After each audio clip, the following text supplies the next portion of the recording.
नाहीत काय. मला एक जण जेवायला नेलं, चला जेवायला म्हणे. बसलो जेवायला, बायकोला म्हणते चपाती वाढ महाराजाला, वाढ चपाती. त्यांना पुन्हा मिळत नसते, चपाती मिळत नाही पुन्हा.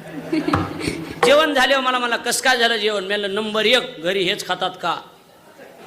घरी काय गाजऱ्या गवत खातो होय आम्ही. काही बी बोलत जावं का सांगा, काही बी बोलणार महाराज वगैरे, काही बी बोलणार. दोघं जण नवरा बायको माझ्या पाया पडायले. जय हरी म्हणलं, जय हरी. 200 रुपये घ्या म्हणलं, द्या.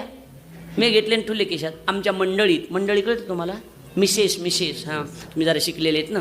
मिसेस बरोबर आहे ना, आमच्या मिसेस आहेत बरोबर आहे का नाही. मी म्हणलं बरं आहे, चांगलं आहे. गरोदर आहेत. मी म्हणलं छान. मुलगा होईल का मुलगी? आणि नंतर मला कळालं हे 200 सोनोग्राफीचे आहेत म्हणून. हे नंतर कळालं मला, लक्षात आलं का बोलणं बघा. मी म्हणलं आता 200 सोनोग्राफी कशी होईल बा, बरोबर आहे का नाही. पण मी म्हणलं नाही म्हणावं तो पैसे माघारी घेतो, एक ताप आहे का, बरोबर आहे का नाही महाराज.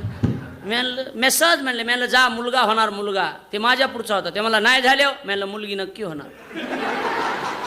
कळलं तर बघा, नाही तर आपलं झोपा काही अडचण नाही, टेन्शन घ्यायचं.